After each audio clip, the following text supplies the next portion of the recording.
ሰላም ውድ የአሚጎ ሚዲያ ተከታታዮች የአርባ አመሻሽ አጫጭርና አዳዲስ ዜናዎችን ይዘንላችሁ ቀርበናል። ለዚህ ቻናል አዲስ ከሆናችሁ ሰብስክራይብ፣ ሼር፣ ኮፒ ሊንክ በማድረግ ይሄን ቪዲዮ ይከታተሉ።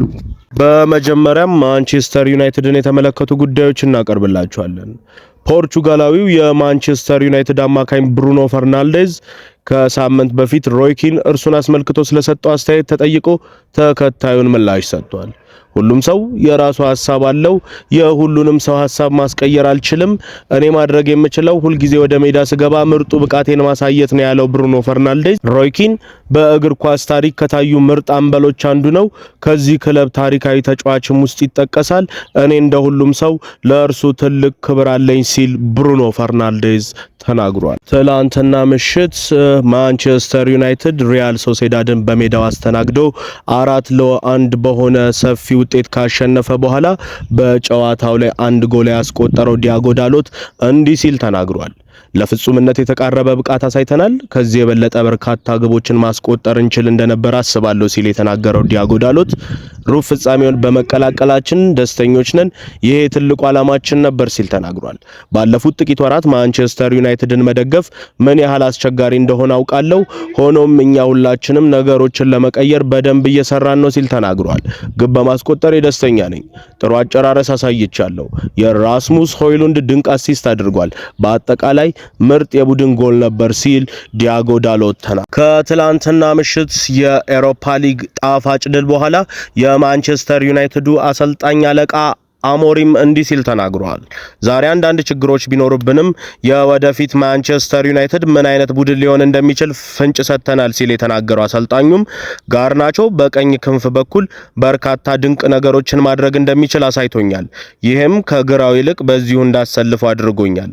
በጨዋታው ላይ ቀድመን ግብ ያስተናገድነው እኛ ነበርን። ሆኖም ማድረግ የፈለግነውን ነገር ሜዳ ላይ ስላሳየን ባለድል መሆን ችለናል ሲሉ ተናግረዋል። ብሩኖ ፈርናንዴዝ በዚህ ክለብ ዋንጫ እንዲያሳካልን እንረዳው ይገባል፣ ምክንያቱም ይሄ ለርሱ ይገባዋል። በፕሪሚየር ሊጉም በርካታ ጨዋታዎች ይቀሩናል። በእያንዳንዱ የጨዋታ ደቂቃ ተጫዋቾቻችን የተሻሉ እንዲሆኑ ለማድረግ እንሞክራለን ሲሉም ተናግረዋል። ከሊዮን ለየት ያለ ጨዋታ እንጠብቃለን። እነርሱ አካላዊ ጥንካሬ በሚጠይቅ ሊግ ነው የሚጫወቱት። ሆኖም እነርሱን ማሸነፍ በምንችል ባቸው ጉዳዮች መስራት ይኖርብናል ሲሉ ስለ ቀጣዩ የአውሮፓ ሊግ ድልድል ሲናገሩ እኛ በሁለት 10 ቁጥሮች ነበር የተጫወትነው።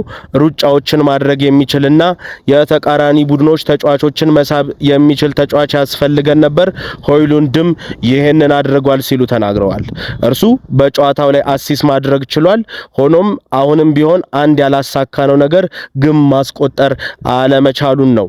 ነገር ግን ግቦችን ማስቆጠሩ አይቀሬ ነው ሲሉ ሩበን አሞሪም ስለ ሆይሉንድም ጨምረው ተናግረዋል። በሌላ አጫጭር ስፖርታዊ ዜናዎችን ስንቀጥል የሪያል ማድሪድ እና በአትሌቲኮ ማድሪድ በተደረገው የሻምፒዮንስ ሊግ ጨዋታ ሪያል ማድሪድ ካሸነፈ በኋላ በአትሌቲኮ ማድሪድ ደጋፊዎች ፊት ሄዶ ሰለብሬት ያደረገበትን መንገድ ሲዶርፍ አልወደደውም። ሲዶርፍ የሪያል ማድሪድ ተጫዋቾች አትሌቲኮ ማድሪድ ደጋፊዎች ላይ ያሳዩት ተግባርን አልወደድኩትም፣ ክብር ሊኖራቸው ይገባል ሲል ተናግሯል። በመቀጠልም አርሰናል ለመጨረሻ ጊዜ ከኮርና ጎል ያስቆጠሩት በቶተንሃም ላይ ከወራት በፊት ነበር። ከዛ በኋላ አርሰናል 12 ተከታታይ ጨዋታዎች ላይ ምንም ኮርና ማስቆጠር አልቻሉም። እንዲሁም ባለፉት 12 ጨዋታዎች 94 ኮርናዎችን አግኝተው አንዱንም ወደ ግብነት መለወጥ አልቻሉም። በሌላ ጉዳይ ደግሞ ጆሹዋ ኪሚችን እናየዋለን። ጆሹዋ ኪሚች በጃንዋሪ የዝውውር መስኮት ከተለያዩ ክለቦች ጋር ስሙ ሲያያዝ ነበር። በሚቀጥለው በክረምት የዝውውር መስኮት ላይም ከማንቸስተር ዩናይትድ ከሪያል ማድሪድ እና ከተለያዩ ትላልቅ ክለቦች ጋር ስሙ የተያያዘ ቢሆንም እርሱ ግን እስከ 2029 ድረስ በባየር ሙኒክ እንደሚቆይ አስታውቋል። ኦፊሻል በሆነው የባየር ሙኒክ ድረገጽ ላይም ጆሹዋ ኪሚች በባየር ሙኒክ ቤት እስከ 2029 ድረስ የሚያቆየውን አዲስ ኮንትራት ፈርሟል ሲል ባየር ሙኒክ በኦፊሻል ገጹ ላይ ያሳውቋል። ከማንቸስተር ዩናይትድ ጋር ስሙ በስፋት ሲጠቀስ የነበረው የስፖርቲንግ ሊዝበኑ ኩዌንዳ ከቼልሲ ጋር ለመፈራረም ተስማማ የሚሉ ዜናዎች እየወጡ ነው። የምዕራብ ለንደኑ ክለብ ቼልሲ ጂዮቫኒ ኩዌንዳን ከፖርቹጋሉ ክለብ ስፖርቲንግ ሊዝበን ለማስፈረም ከስምምነት መድረሱ ተገልጿል።